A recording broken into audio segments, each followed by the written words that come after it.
Yo, what's going on, guys? Ghost here, and today we're back with another video. And before we begin this video, I just kind of want to clarify some things about my last upload. I suffer with a very severe stutter, and most of the time it's not very controllable, especially while doing videos. And right now I don't really have the money to afford a very good editor, so I can't edit those things out on my own time because I'm just not that good of an editor. But if you guys could be patient with me and we could work together, and I could try to push out these videos as good as I can. And in today's video, I had the idea to come on and rank Lego games. So let's head into it. And I already removed some games that were out, before I was way long of a thought. This game didn't, but I kind of just wanted to throw this in here because I've never played it. And basically, this list goes S, A tier, B tier, the regular tiers, and a never played tier for games, I've never played. So to start off is the original Lego Star Wars. Came out like 2005, something like that. One of the best Lego games ever. I wanted to skip both of these and just go with the complete saga because they're both games combined. But I kind of was like, you know what, I'm gonna just keep them together, for their own like nostalgia and for their own right feeling. So I played Lego Star Wars 1, and I would rank this game an automatic S tier. It's probably one of the best Lego games of all time. We're just ranking off nostalgia. Of course, we're not going to just run up in here and just go personally. This is just my opinion, and I think it's probably one of the best. I didn't play Lego Star Wars 2. Originally, when it had dropped, I only played it through the complete saga. I played this one because of my brother, but we didn't own this game, but we did own the complete saga. This game was probably the most dynamic and one of the best. It's not as good as the original, only because even though it literally is the original, just nostalgia wise, it's just not as good for me. So next is Lego Batman. This is an automatic S tier. Lego Batman was such a pinnacle game. It just introduced something new, something really dynamic. Being able to play as Superman in those games and unlock background characters and be able to have the goofy feel of playing, such a serious character and such a serious storyline as Batman, be able to have a really fun and dynamic feel for it is really where I would rank that game. And next we have Lego Indiana Jones. So this game is probably going to be a B tier for me. I really like the achievement and the character selection for this Lego Indiana Jones game. The cutscenes were really clear, but I don't know if I would just rank that as high up as most of these games, pinnacle wise, because these games are just not as cherished to me. If I wanted to like 100% a game, I would go back, complete saga, Star Wars. 100%ing this game wasn't as, accomplishing to me. So with the next game, we have Lego Battles. I barely played this game, but I did play it for the while. And when I did play it, I didn't really like it as much as I would say. It wasn't really a game that grabbed me and kind of made me play it all the time. So I'm going to put it about C tier because, I can't say I have played the game, but I've, barely played it to a point where I couldn't rank it that high. So Indiana Jones 2, this was the sequel to this game, and I have to say it was literally just the same thing over, but it just wasn't as accomplishing as a game finishing it. It was off the newer movies and stuff, but it just felt the exact same as the original game, but just with a new modern feel and not really the feel that you would want from a Lego game. Just not really as goofy as the original Lego Indiana Jones, and that's what you want with the Lego game. If I wanted to just go play a really serious based on the story game, I would just go play, something, or just go watch the movie of the regular Indiana Jones. But when I play the Lego games, I want it to be goofy. I want it to feel dynamic. I want to feel like I'm in a Lego game, not actually playing the story. And I feel like that's where this game ranks for me. So Lego Harry Potter, I never played this game. Lego Universe, see, this one was a very dynamic game for its time. Lego Universe was a really swept under the mat game. I liked it for the time, and it was very dynamic for me, and I thought it was probably one of the most fun additions, something creative you don't really see out of Lego. Lego, their main stories, they keep, regular games, but being able to play, in the universe with these games and choosing your own character and being able to have the universe feel of this game, I feel like this was a very big step for Lego, and I feel like it was probably one of the best investments they made. Very underrated game. I'm going to put it about B tier along with Lego Indiana Jones.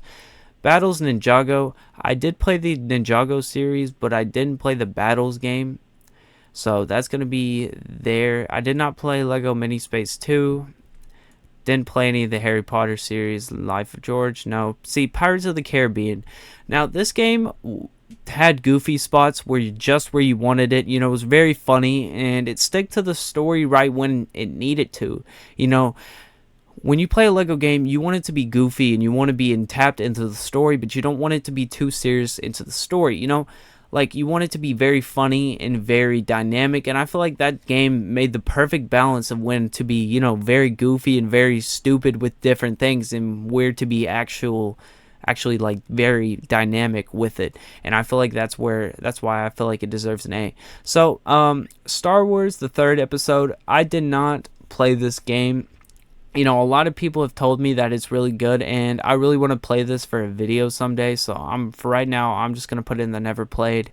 So Lego Batman 2. This was probably one of the better Lego games, but it's not up there with the original Lego Batman for me. Lego Batman 2 introduced one of the newer, unlocking more of the characters and introduced more characters into the series, but it just wasn't as funny and more serious than the original, and I just really wouldn't have it up there with the original Lego Batman.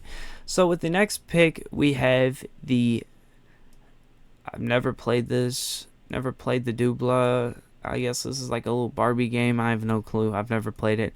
So Lego Lord of the Rings. I did not play Lego Lord of the Rings. Master Fighters, did not play Master Fighters. So here is where I would rank the Ninjago game.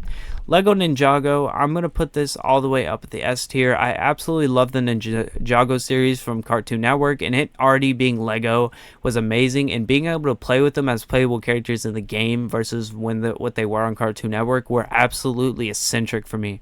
When I played the Lego Star Wars game, not Lego Star Wars, Lego Ninjago game for the first time, I booted up that game. I came home from GameStop. I remember it was my 10th birthday, and I came home and I booted up Lego Ninjago, and I was so happy, and I really grinded that game for like 6 hours trying to finish it, and I didn't finish it, and I kept dying at the specific level. I don't remember which level it was, but I kept dying at the specific level, and I ended up rage quitting and crying, and my mom had to tell me to get off. So that was really funny. So Lego City Undercover, I did play this game, but very little. It didn't grab me. It was not anything that I would really replay over again. For this game, there are two different ones here. The Fire Chaser one, I think that is, and the original game. Never played this one, but I did play that one, and it didn't grab me as much. Of course, it's moving off the story, but it just felt very boring and very bland at points where it's supposed to be, entertaining. I didn't play the Lego Friends, didn't play Lego Galaxy Squad. Wait, I think, no, I didn't play it. Hero Factory, Chima, the Lego Legacy. I did not watch the movie, and the Lego, before playing it, I never watched the movie, so I just bought a Lego game for no reason. I was in the store, and I was one day just like, hey, I was with my grandmother, and I had went to buy an NCAA game. If you know what NCAA is, I did a video on that, by the way. You can go check that out. I was buying games, and it was my birthday, and my grandmother was watching me, and I went in to GameStop, and I ended up buying an NCAA game. I still have that game to today. And I ended up buying Chima Legacy, just to play it, because I was playing on the PlayStation 3, a nostalgic feel. And I really was impressed with this game. I never played any of these, though. But I did play the Chima Legacy original game. And this game really grabbed me for a Lego game. I found it very funny in points where it's supposed to be funny. The character being a silly little dog, you know, it's very funny, and I thought it was a perfect game. It was very serious where it needed to be, and I knew nothing about the story, but I ended up watching the Chima movie, and it was pretty. The movie sucked. I mean, I don't want to be that guy, but the movie sucked, and the Lego game made me think it was a good movie. So, if that says anything about the game, I think it's pretty good. So, Lego Marvel, one of the best games ever. Like, it just brought a whole different vibe, you know, being able to play as all the unlockable characters. One of my favorite was Deadpool. He was very hard to unlock. And also all the Stan Lee references, you know, being able to play as all these different characters, all the achievements. It felt very accomplishing 100%ing this game. I 100%ed Lego Marvel like 3 different times. And that was probably one of the best games I've probably ever played. Lego Batman 3, you know, this game didn't really grab me as much as you guys might think. You know, it was very like new to me. It felt like not like Lego. It felt like I was playing like a very, very bad ripoff of Batman, more or less, than going and playing a Lego game. You know, with Lego games, you're supposed to do stupid things and go out and get achievements for them, and, you know, have very stupid gameplay instead of actually feeling like you're playing Batman like I did in this game. You know, I didn't feel like I was playing like Arkham Batman or anything like that, but it just felt like it wasn't really anything like a Lego game. It just felt like something different that I just couldn't really describe. So did not play this one. I didn't play this. I did not play the Ninjago Nendroids game. None of these. I did play Lego Hobbit. This game was very high up for me. Well, not very high. I'd still put it about the B tier, mid C. Like, if I could put it like in the middle, Hobbit would probably go there. I really liked the goofiness of this game. It was very goofy for me, but I just really didn't get anything of the story. You know, if all of the games up here really made me understand the story, you know, like Star Wars and Batman made me think about the story and made me really understand the story. I didn't really care much about Batman before Lego games, but when I went back and played the Lego game, I really got more into Batman. That's where it kind of slaps together. You know, if you can be able to have a perfect balance of story and Lego, then that's just perfect. It's the perfect game. That's why these are there. And the story wasn't really there for me, but it was a very goofy game. I laughed a lot. So the Lego movie, the original, was probably one of the best like original movies that actually became a video game. Like, if you saw the movie and then went and played the video game, this was absolutely perfect.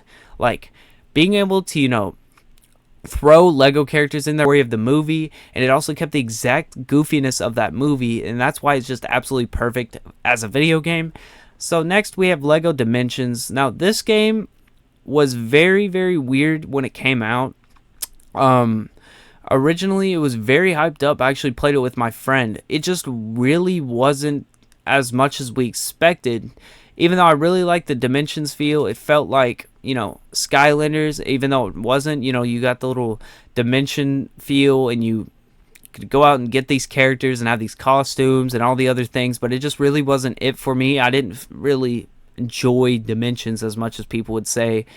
It really didn't deserve as much hype as it got, but you know what? I feel like it's probably right about there. So, Lego Jurassic Park. This game was an absolute pinnacle game.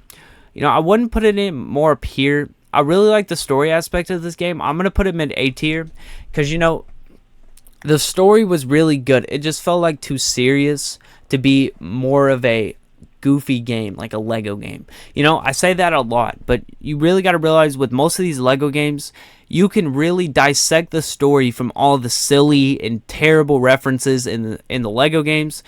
And this one really did it for me. I felt very accomplished getting all the achievements, 100%ing the game. You know, it all just came together in the right way, and that's why I feel like it deserves to be there. So, I never played any of these games. I didn't play any of the Harry Potter. So, the Lego Avengers, this one was a very good game. I really liked being able to unlock the characters. That was a good grind for a little bit, but the story was perfect for this one, but it just wasn't as fun of a game to play for me. I really just didn't enjoy it as much as people say. It's not as good as the Lego Marvel. It just wasn't as good as the Marvel game than to the Avengers game. If they could have had a feel like that, it probably would have been really good, but it just wasn't for me. So Lego, the newer sequels, I didn't play this game at all, but I've seen videos on it. Of course, you can see videos, but never play a game. So I never played this. Never played the Lego Worlds game. None of that. The Lego Ninjago game, one of the newer ones, I really did enjoy this one. You know, for it being a newer game, and you know the newer games are not really as fun or as silly as the older games. You know, a lot of people say that because they didn't really have as, it's newer and there's a lot of new references and a lot of things are different from today's humor to when it was when you were a kid. You know, things are different, but I really felt like this game really helped onto the nostalgia of Lego Ninjago from back in the day, and it was just like a perfect slight edge for me. You know, I like the original better, but of course that's just because you played it when you were a kid. It's a nostalgia thing, and it just kind of leans over and it really just comes together for this game. That's why I really felt like it deserves to be an S tier. The Lego Incredibles was not really a good game for me. It didn't feel like I was playing a Lego game. You know, it was newer. It had the perfect feel of a Lego game. You know, the being able to unlock and playing the story and finishing all the levels. You know, it had that Lego Star Wars feel, like, you know, getting through the levels and, you know, achieving things, but it just really did not feel like a Lego game. You know, it wasn't funny at all. The game really wasn't silly. You know, I found myself cracking up, but not as like dying laughing from, like, you know, the screams of R2-D2 falling off the map. You know, that was a different feel from what Lego games are supposed to be like, and I never played that. Didn't get that from that game. So Lego Brawls, never played that. Lego Movie 2 was mid A tier. You know, like, it wasn't as good as the original just because that game really carried, and it just is on the same tier, but not really. If I could rank them, I would put it at S tier. It's just not there. You know, Lego would be S tier. The Lego Movie would be S tier. It's just some things really didn't match up. You know, I'm going to drop this down to the B tier just because it wouldn't be on the same level as the original. But it was the newer gameplay mechanics of the Lego games aren't really there for me. I don't really like the new ones, but I can respect them from a distance. Lego Legacy, never played it. And this is the newer one. Lego Skywalker Saga. It just went back and did some of the newer things. This brought back memories, and it was funny in the right places. It brought back a lot of the nostalgic feels and a lot of the funny jokes that you really didn't get in the original Lego games. That's a definite S tier for me, and that is my list. If you guys liked or disagreed with any of my placements on this list, you guys can go ahead and leave a comment down below. And if you guys don't mind subscribing, I'm on the road to 200 subscribers, and I would be greatly appreciated if we can hit that before the end of the year. And that is it for me, guys. If you guys can please just go ahead and leave a like. I will see you all in the next video.